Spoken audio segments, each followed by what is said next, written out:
Uma alegria muito grande poder estar aqui, trazer a palavra do Senhor.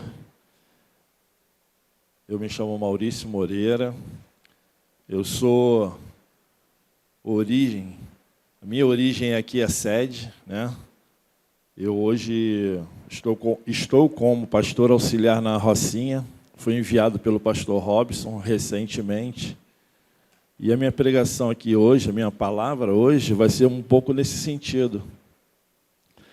Já fiquei muito feliz quando entrei aqui, porque encontrei uma pessoa muito especial, o Espírito Santo de Deus.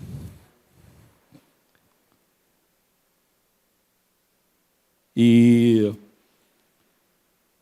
esse altar aqui, ele é muito importante para mim, muito. Meu início aqui na Atitude foi em 2021, eu me converti aqui, e esse altar, especificamente, foi o altar onde eu tive as primeiras oportunidades. Então, é com muito temor que eu piso aqui. Irmãos, a gente fica meio torto, né? Acho que vou puxar o púlpito para cá. Quantos minutos a gente tem, irmã? Eu quero levar uma palavra para vocês, que está no primeiro livro de Samuel. Primeiro livro de Samuel, obrigado, irmã. Primeiro livro de Samuel, capítulo 16. E aí a gente vai falar um pouco sobre governarmos. A questão e o tema que eu trago, desculpa que eu não fiz uma arte para poder colocar aqui, mas o tema da nossa reflexão é hoje: o que te impede de governar? O que na sua vida te impede de governar? É uma reflexão que nós vamos fazer nesse livro de Samuel, primeiro livro de Samuel, capítulo 16. Nós vamos ler do versículo 1 ao versículo 13. Primeiro livro de Samuel, capítulo 16. Amém? Eu vou nessa versão aqui.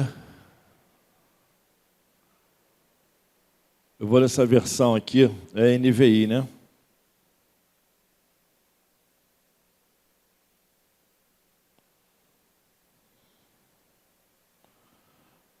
Podemos? Vamos lá. Diz a palavra do Senhor. O Senhor disse a Samuel: até quando você irá se entristecer por causa de Saul? Eu o rejeitei como rei de Israel. Encha um chifre com óleo e vá a Belém. Eu enviarei a Jessé. Escolhi um de seus filhos para ser rei. Samuel, porém, disse: como poderei ir? Saul saberá disso e me matará. O Senhor disse: leve um novilho com você e diga que foi sacrificar ao Senhor. Convide Jessé para o sacrifício e eu lhe mostrarei o que fazer. Você irá ungir para mim aquele que eu indicar. Samuel fez o que o Senhor disse. Quando chegou a Belém, as autoridades da cidade foram encontrar-se com ele, tremendo, e perguntaram: você vem em paz? Respondeu Samuel: sim, venho em paz, vim sacrificar ao Senhor. Consagrem-se e venham ao sacrifício comigo. Então ele consagrou Jessé e os filhos dele e os convidou para o sacrifício. Quando chegaram, Samuel viu Eliabe e pensou: com certeza este é o que o Senhor quer ungir. O Senhor, contudo, disse a Samuel: não considere a sua aparência nem a sua altura, pois eu o rejeitei. O Senhor não vê como o homem vê a aparência, mas o Senhor vê o coração. Versículo 8, versículo 9 e 10, eu vou dar uma passadinha. Jessé trazendo os outros filhos, apresentando os filhos, e o Senhor foi rejeitando cada um deles. No versículo 11, continuamos assim: então perguntou a Jessé: estes são todos os filhos que você tem? E Jessé tinha trazido todos os filhos, e o Senhor foi rejeitando um por um. Jessé respondeu: ainda tenho o caçula, mas ele está cuidando das ovelhas. Samuel disse: traga-o aqui, não nos sentaremos para comer até que ele chegue. Então Jessé mandou chamá-lo, e ele veio. Ele era ruivo, de belos olhos e boa aparência. Então o Senhor disse a Samuel: é este, levante-se e unja-o. Samuel então apanhou o chifre cheio de óleo e ungiu na presença de seus irmãos. E a partir daquele dia, o Espírito do Senhor apoderou-se de Davi. E Samuel voltou para Ramá. Glória a Deus por essa palavra. Irmãos, o contexto aqui é que Saul era o rei. Saul era o rei, mas Saul era um homem que não obedecia. Saul, ele deu prioridade ao reino e não ao rei. Ele não sabia, ou sabia e não obedecia literalmente, que tudo que ele tinha vinha do Pai. Foi o próprio Deus que mandou que ungisse a ele. E ele, com falta de temor, ele, por desobediência, ele preferiu fazer o quê? Ele preferiu seguir os próprios conselhos do coração. Ele preferiu a autossuficiência. Ele preferiu o reino e deixou de lado o rei, o Deus Todo-Poderoso que nós seguimos. Então Jesus mandou que Samuel fosse e ungisse um homem para que fosse o sucessor de Saul. Então, naquele contexto, Saul era um homem poderoso e Davi era um simples pastor de ovelhas, o filho mais novo de Jessé, ao qual nem foi apresentado de primeiro. Ele foi na circunstância de que Deus rejeitou todos os anteriores, mas o escolhido estava lá no pasto.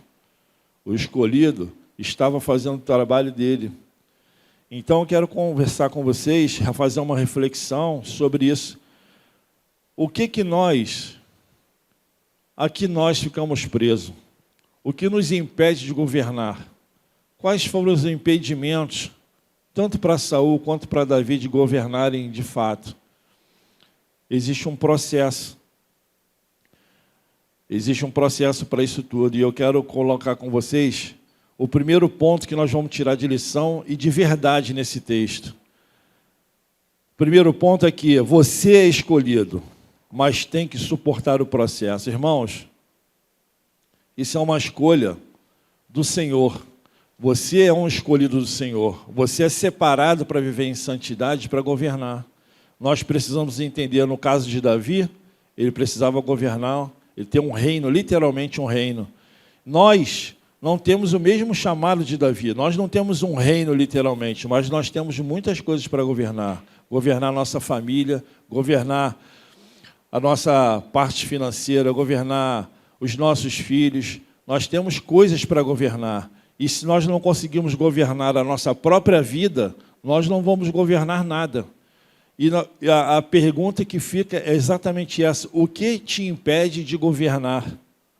Vamos refletir sobre isso.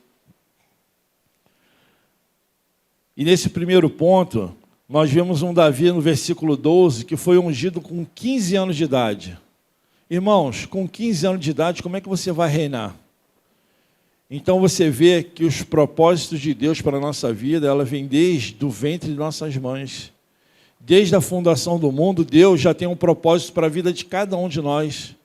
E Deus fez cada um de nós diferente, cada um de nós temos um propósito e um porquê, alguma coisa para governar. Filho de Deus nasceu para governar, não para ser governado. Nós precisamos entender isso. Então nós precisamos entender que Davi, aos 15 anos, ele foi ungido rei. Davi assumiu logo o reinado? Não. Davi só foi assumir o reinado dele com 30 anos de idade. Então, desses 15 anos que ele passou, já ungido como rei, ele teve um processo. Ele teve que suportar um processo. Ele teve que passar por um processo. Ele foi forjado. Ele foi tratado. Ele foi moldado para que ele fosse o rei de Israel. Certo? Então, Davi foi subestimado. Será que nós somos subestimados em nossas vidas? Será que nós damos ouvido? Ah, esse não pode, esse não consegue, ele não tem capacidade, ele não vai conseguir. Irmãos, essas vozes nós temos que saber calar. Nós temos que ter intimidade com o Senhor para escutarmos a voz de Deus sobre nossas vidas. Não aceitem palavra contrária na sua vida. Nós somos filhos do Rei poderoso. Então não aceitem palavra contrária. Davi foi subestimado. Onde estava Davi na hora que foram escolher todos os irmãos? E você imagina um pai, ele é solicitado por um profeta, Samuel, e Samuel era um homem que carregava o poder de Deus com ele para transmitir ao povo, e todo mundo temia, tanto que no texto fala, você veio em paz, porque quando Samuel se apresentava, que ele ia falar da palavra de Deus, as pessoas temiam. Então Samuel, quando chegou ali e pediu, coloque seus filhos aqui que Deus vai ungir, me orientou que eu unja um dos seus filhos. Aí ele apresenta os filhos e faltando um. O que passa na cabeça desse pai? Então, nós temos que entender para a nossa vida, como é que nós aplicamos isso na sua vida. Pode ter alguém que esteja vivendo debaixo do mesmo teto que você, que fale que você não é capaz. Às vezes, a palavra contrária vem da pessoa que a gente mais gosta, que a gente convive. Mas não tome essa palavra para você. Deus não está numa caixinha. E essa pessoa provavelmente não conhece o Deus que você serve. Deus faz como Ele quer, do jeito que Ele quer e no tempo que Ele quiser. E no tempo de Deus, as coisas vão acontecer em suas vidas. No tempo de Deus, as coisas acontecem. Deus aprove que Davi fosse ungido com 15 anos de idade. Com 15 anos de idade. E só foi reinar com 30 anos. Davi foi subestimado. Davi foi perseguido. Depois da passagem onde Davi enfrentou o gigante, quem diria? Quem foi que acreditou que Davi poderia vencer aquele gigante? Os próprios familiares. Não vá, você vai morrer. O filho de Davi, o filho de Saul falou para ele, você vai morrer, não vá.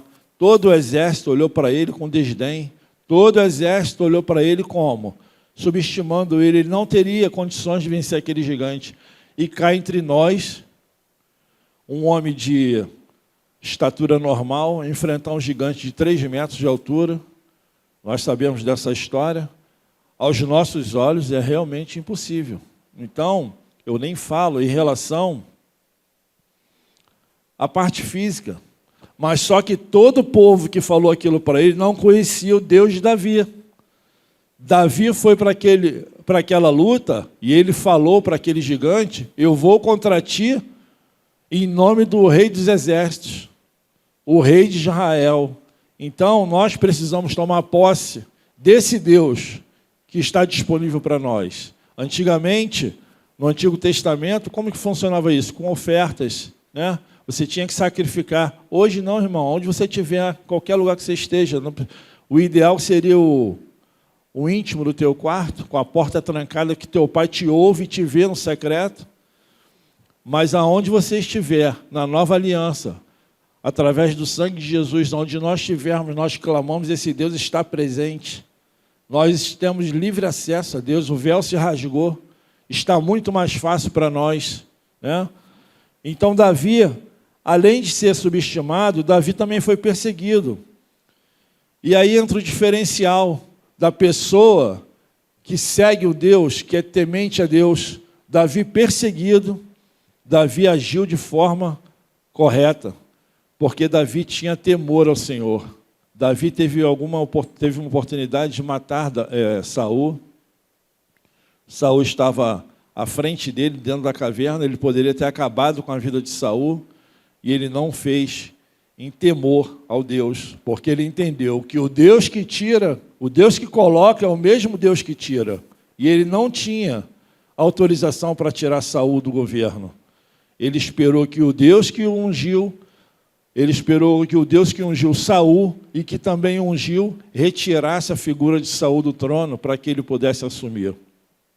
E nas nossas vidas, como é que nós estamos em relação ao temor a Deus? Gente, costumo falar uma coisa que é muito impressionante, mas que, se eu estiver mentindo, vocês falam assim, não, isso não acontece comigo não, mas eu acho que acontece com todo mundo.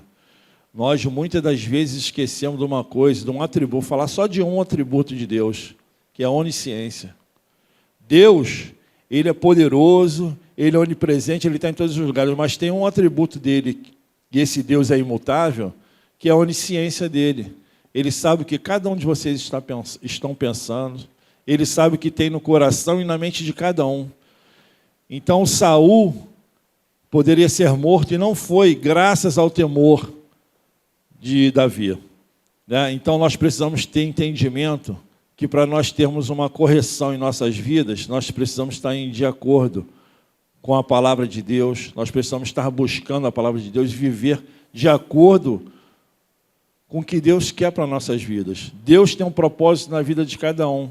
E se você está nesse processo, irmãos, espere, mas vai valer a pena. Deus está te forjando para você assumir o que você tem que governar. Deus está provendo sobre você, Ele está te ensinando.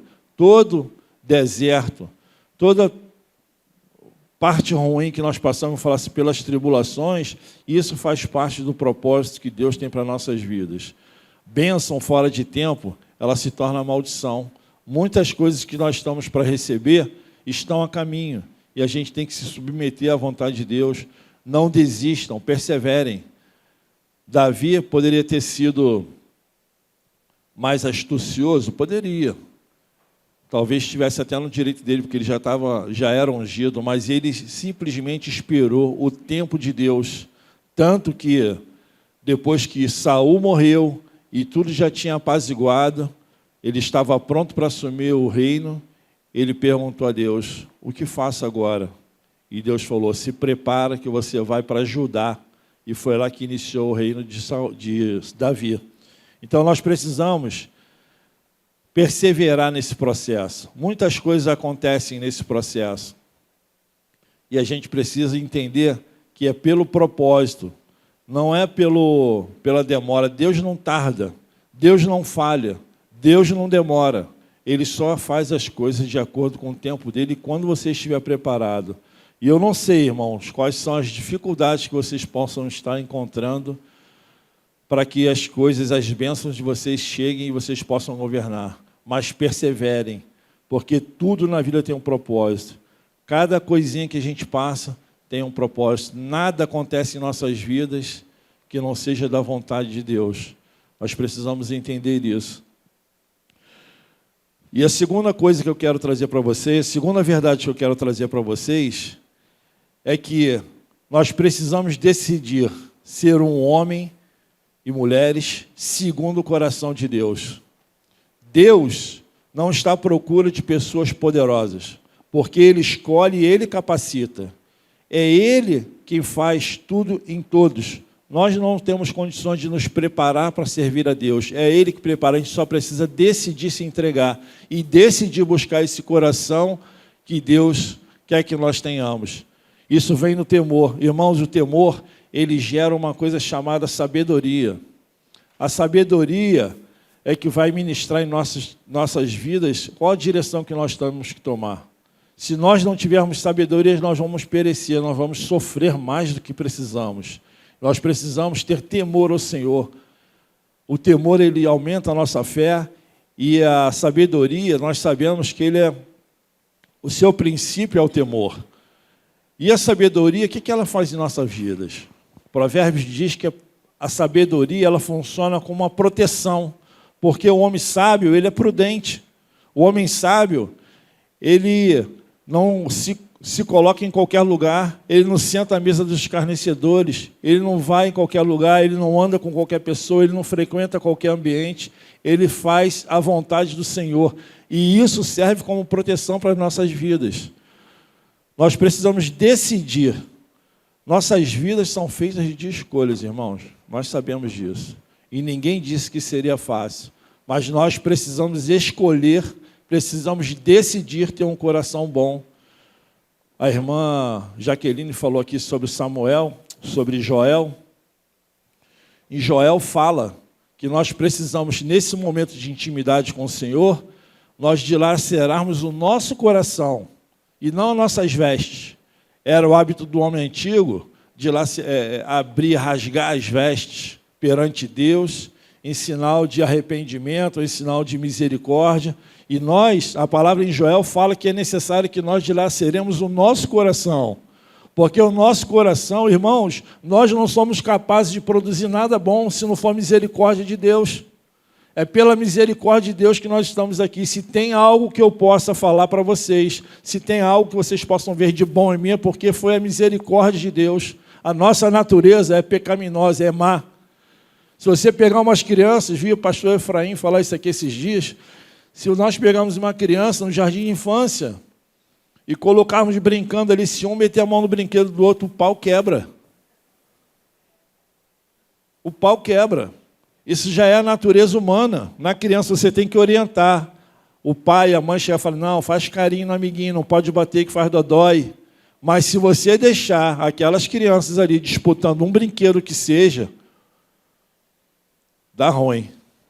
Porque é a nossa natureza. Ah, são briguentos? Não, não é isso. É a nossa natureza. Nós não podemos fugir disso. Nós temos que entender isso e nos submetermos a Deus. Quando estivermos no nosso secreto, dilacerarmos o nosso coração, pedir para tirar de nós a inveja, o olho grande, que às vezes a gente quer uma coisa que não está no nosso tempo, tirar as comparações, e muitas das vezes a gente se compara com as pessoas, a comparação ela é péssima.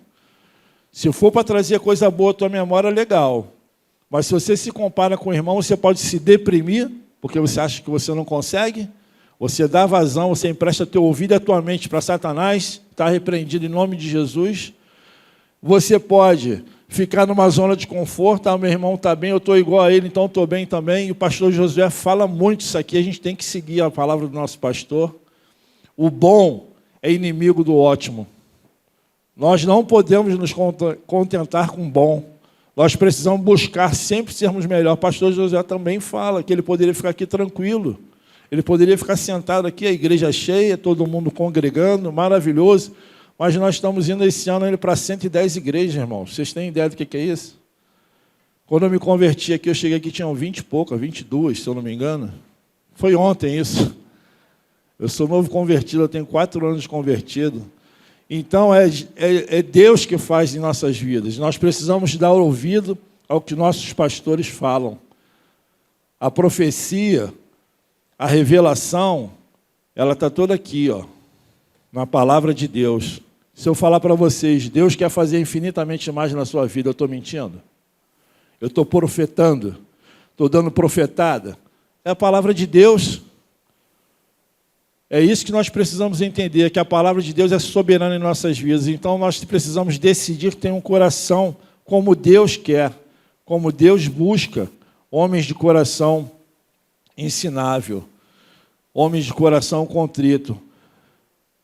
E uma coisa que nós temos que aprender com Davi também, é que não importa quantas vezes a gente caia nesse processo, quantas vezes nós cairmos nesse processo, de estarmos sendo forjados, estarmos sendo preparados para assumir o que nós vamos governar, nós devemos fazer igual Davi.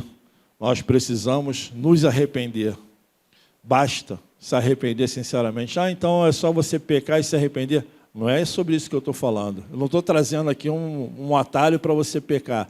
Eu estou te mostrando como que você faz caso você caia, caso você peque.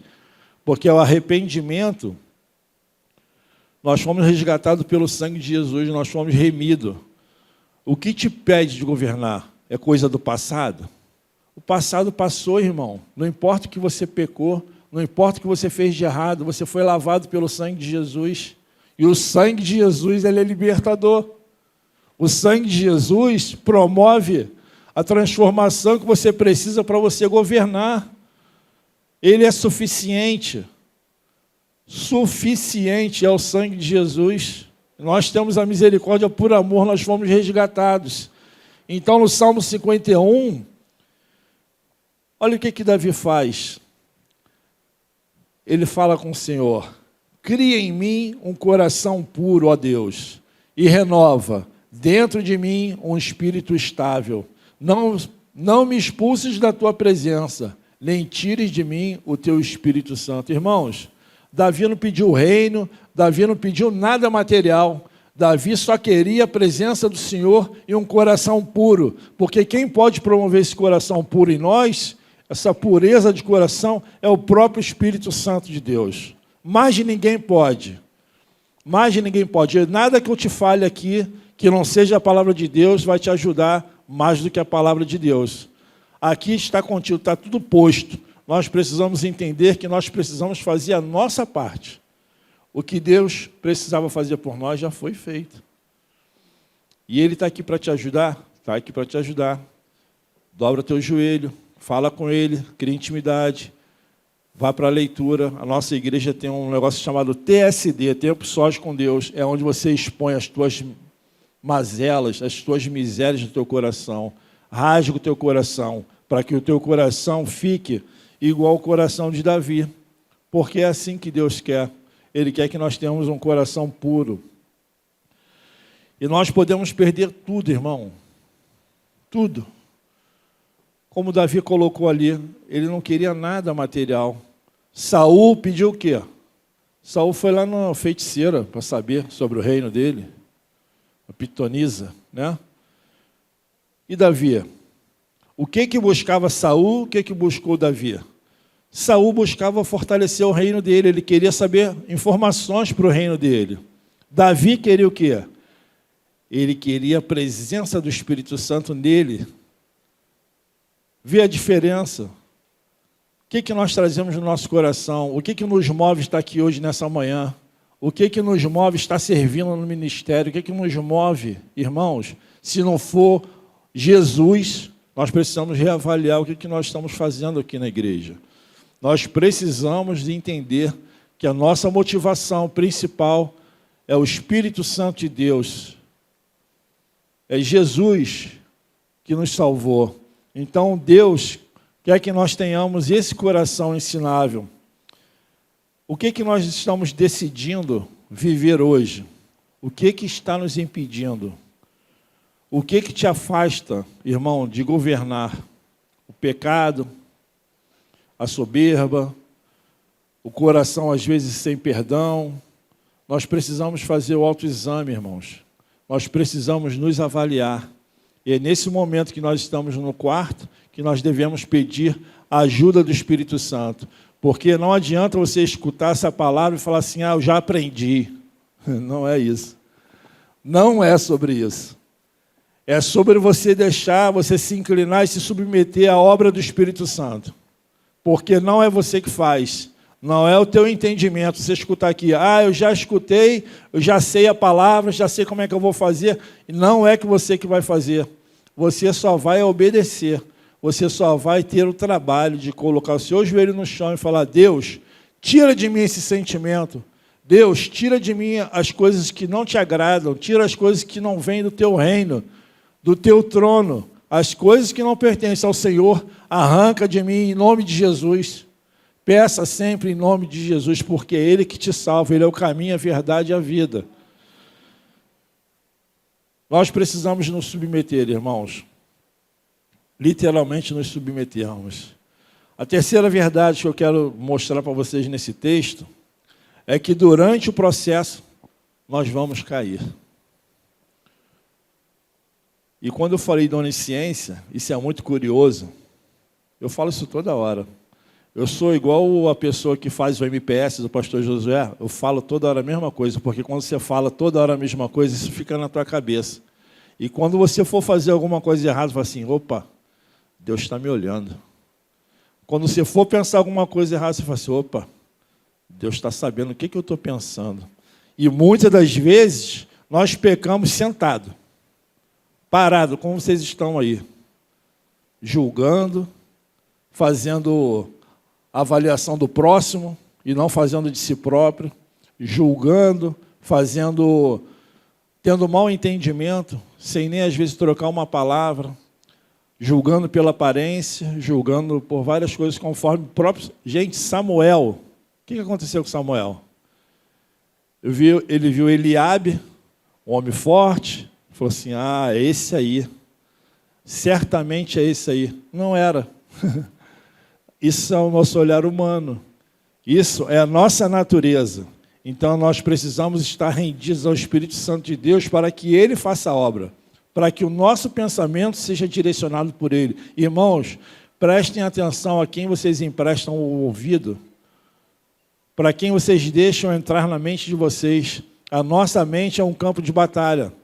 Em Efésios 6, fala muito sobre isso. Nós não lutamos contra a carne e contra o sangue. Nós lutamos contra potestades, principados e potestades. Isso é muito importante que a gente fique atento. Porque quando nós tivermos algum pensamento que você entende que não vem da parte de Deus, você repreende. Usa a autoridade do Espírito Santo que está em você e fala: está repreendido em nome de Jesus. Deus, me reviste com as suas armaduras espirituais. Me coloque o teu capacete da salvação. Blinda a minha mente contra a armadilha de Satanás, para que você tenha a sua mente em Cristo Jesus. É Cristo Jesus, é o Espírito Santo de Deus que está atuando aqui, que vai fazer a obra em você. Mais ninguém, mais nada. Então, durante o teu processo, irmão, que você está passando para você governar, você vai cair.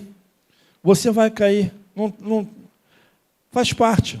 Com uma palavra, com um pensamento, com qualquer coisa que seja. E a gente vai pensar em quem?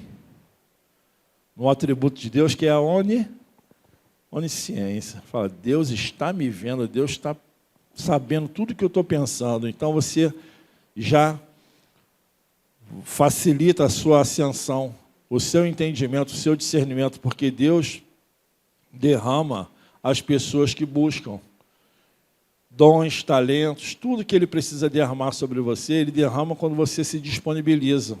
Então você, com o coração em Cristo, que é o que te motiva, você disponibiliza. Você não se disponibiliza para você ser líder do ministério. Não, se você tiver que ser líder, você fizer um bom trabalho, você vai ser levado a líder, você vai ser levantado a líder. E é o próprio Deus que te levanta, não é você que se levanta, né? É Deus que te levanta, é Deus que coloca e Deus que tira. Saul foi a prova disso, cabal. Foi a prova que a gente tem bíblica, que Deus só coloca e Deus que tira. Por que tira? Por conta de teimosia, por desobediência, por desvio de caráter, desvio de conduta. Deus arranca. Deus colocou nele um espírito de confusão, ele ficou louco. Ele não entendia mais nada. Então é Deus que faz. Então nesse processo, irmão, nós vamos cair. No versículo 13, na parte B, fala assim... Aliás, eu quero falar com vocês uma coisa mais importante anteriormente, que quando Davi ele foi ungido, Deus mandou que Samuel derramasse sobre ele o azeite lá, que ele foi ungido, ele foi tomado pelo Espírito Santo de Deus. Irmãos, isso é uma coisa muito importante, porque quando nós aceitamos Jesus, nós somos tomados pelo Espírito Santo de Deus. E o Espírito Santo de Deus, lá do Antigo Testamento, que fez sinais e maravilhas através de Davi, do reinado dele, da conduta dele, é o mesmo Espírito Santo de Deus, que o outro atributo dele é a imutabilidade. Deus não muda. Então, todas as coisas boas, maravilhosas que nós temos na Bíblia, foi promovida pelo Espírito Santo de Deus, é o mesmo de antes, é o mesmo de hoje. E Ele quer usar você para fazer isso também. Na parte B do versículo 13 fala: e a partir daquele dia, o Espírito Santo apoderou-se de Davi. Irmãos, é uma coisa maravilhosa. É muito perfeito isso, porque Deus faz as coisas do jeito dele, no tempo dele, e tudo é feito através do Espírito Santo de Deus. Nós não fomos chamados, irmãos, para sermos perfeitos. Por isso que eu usei o exemplo de Davi, que caiu, pecou, e ele pediu a Deus que não retirasse dele o Espírito Santo, pediu a Deus que tivesse um coração puro e purificado. Então Davi sabia a quem se render. Davi sabia o que movia ele. Davi tinha intimidade com Deus. Desde garoto novo até a morte, Davi tinha intimidade com Deus. E esse Espírito Santo, irmão, é Ele que nos convence do pecado, da justiça e do juízo. Então nós precisamos estar alinhados com Ele para que nós possamos ter a nossa vida orientada, direcionada para vivermos o melhor de Deus. Porque Deus quer fazer em nossas vidas. Deus é generoso. Deus perdoa. Deus te sustenta. Mas Ele não permite que você fique pecando. Então, Ele quer te direcionar. Isaías 41:13 fala assim: pois eu sou o Senhor, o seu Deus, que o segura pela mão direita e lhe diz: não tema, eu o ajudarei. Irmãos, Deus quer fazer infinitamente mais em nossas vidas. Deus quer fazer o plano e o propósito que Ele tem para a vida de cada um de vocês, assim como Ele quer fazer na minha vida também. Então nós precisamos nos render, nos colocarmos diante dEle, para que Ele possa fazer o propósito, fazer a obra dEle. Não adianta nós entrarmos por outro caminho. Ele tem propósito para cada um de seus filhos. Para cada um. E nós temos que estar em unidade. Nós temos que estar em obediência. Irmãos, unidade não é uniformidade. Eu sou tricolor, aqui deve ter flamenguista, botafoguense, vascaíno. Mas qual é a nossa convergência? Aonde que a gente combina? É em Cristo Jesus. Uns gostam de macarronada, outros gostam de frango assado, churrasco. Tá ruim de fazer churrasco, né, irmão? A picanha tá cara. Mas em Cristo Jesus nós somos únicos. Nós somos únicos. Cada um de vocês, eu e cada um de vocês foi feito único. Mas nós temos a unidade em Cristo Jesus. Nós temos que ser obedientes e termos temor a Deus. Porque Ele faz do jeito que Ele quer, na hora que Ele quer. E nós precisamos estar atentos a isso. Não é no nosso tempo. Não é do nosso jeito. É do jeito dele. E muitas das vezes nós somos teimosos. Muitas das vezes nós queremos que o nosso sonho se realize. Irmão, o sonho é teu, não é de Deus. Você tem que alinhar o teu sonho com o sonho de Deus. Deus não tem compromisso com o seu sonho. Eu lamento te dizer isso. Ele não tem. Ele realiza? Realiza. Se estiver alinhado com o propósito que Ele tem para a tua vida. Você pode ser cantor, jogador de futebol. Você vai ser uma ferramenta poderosa de Deus para ser usado em qualquer lugar que você esteja. Mas você tem que estar alinhado com o propósito de Deus. Aí Deus vai derramar. Deus tem compromisso com a palavra dEle. E é bom que nós nos alinhemos com a palavra dEle. E muitos dos lugares que a gente pisa hoje, infelizmente, estão vendendo um evangelho barato. Você conversa com um jovem, geralmente é mais jovem, infelizmente é uma realidade. E tem dia que eu não quero ir, não vou. Não vou nessa reunião, não vou nesse culto, não vou na célula. Irmãos, não é sobre isso. Deus quer que nós tenhamos compromisso com a palavra dEle, quer que nós sejamos, para que nós possamos ser usados pela palavra dEle, sermos pregadores do evangelho dEle. E em muitos dos lugares que as pessoas aceitam Jesus, as pessoas não pedem nem que as pessoas se arrependam. Se você não se arrepender, você não precisa nem aceitar Jesus, irmão. Eu prefiro que você não aceite Jesus se você não se arrepender. Nós temos que entender a nossa natureza pecadora. Eu falei aqui no início, nós somos pecadores. Deus não chamou a gente para ser perfeito. Nós pecamos, somos falhos, mas nós temos que reconhecer a soberania de Deus sobre nossa vida. Jesus Cristo, você não precisa aceitar Ele como se fosse um pacote de bolacha. Não. Se arrepende, irmão. Se você não escutar sobre céu e inferno, você vai achar que o negócio é light. E não é. Não é fácil ser cristão. Nós somos confrontados o tempo inteiro. Nós somos pressionados o tempo inteiro. O mundo lá fora é cruel, os tempos são maus. E a gente tem que mergulhar nisso. Porque se nós não mergulharmos nisso, vai ser cada vez pior. Nós temos que estar alicerçados na rocha, que é Jesus. Amém? Então, irmãos, a gente precisa nos submetermos. Os nossos erros, os nossos pecados do passado não vão definir quem nós somos. O que vai definir o que nós somos é Jesus. É nele e somente nele que nós vamos ter a misericórdia de Deus. Então, o que nós temos do passado, um coração, uma mágoa, alguém que te fez mal, irmãos, você precisa perdoar para você poder avançar. O perdão, o amor, a conversão, tudo isso é decisão. Você precisa decidir caminhar com Jesus. Você precisa decidir perdoar. Não importa o que te fizeram. Não importa, irmão, porque se você levar isso à frente, você vai estar colocando uma pessoa que não vale, talvez não valha, o sofrimento que você está passando.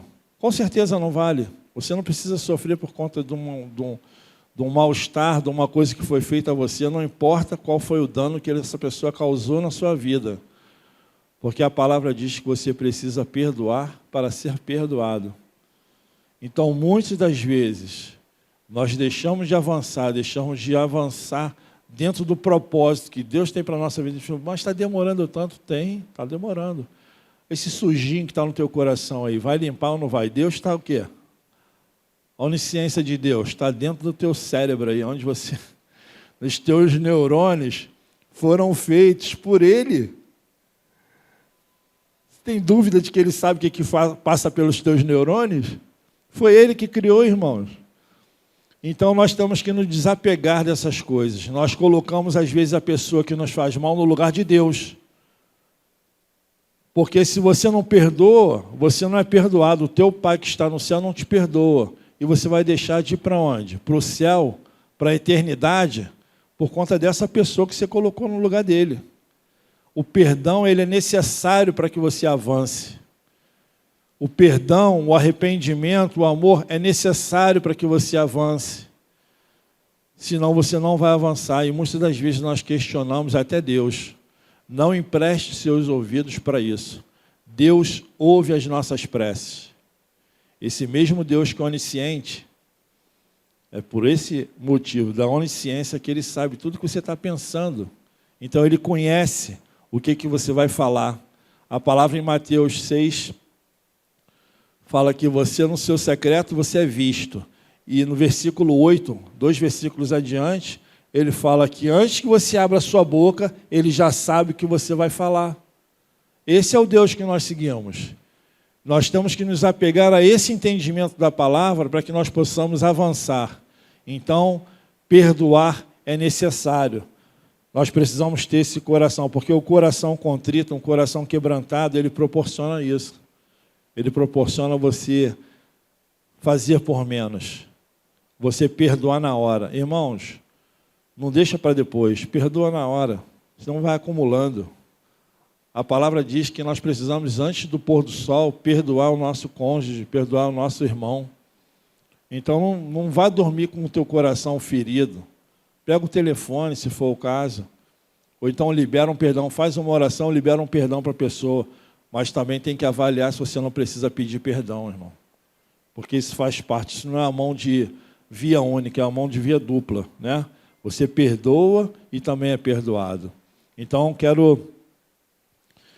eu quero deixar essa palavra para vocês. Espero que tenha acrescentado na vida de vocês essa reflexão e que o Espírito Santo de Deus esteja sempre orientando todos vocês e que nós tenhamos o entendimento que nós precisamos avançar e para avançar nós precisamos nos submeter ao Espírito Santo de Deus. Somente isso. Para nós termos uma vida saudável em casa, com os nossos irmãos, dentro da igreja, nos posicionarmos de forma que agrade o Espírito Santo de Deus. Eu queria que você pensasse, você refletisse nessa manhã, o que te impede de governar o que você foi criado para governar. Nós precisamos governar a nossa própria vida, de início. E nós governamos a nossa vida direcionado pelo Espírito Santo de Deus.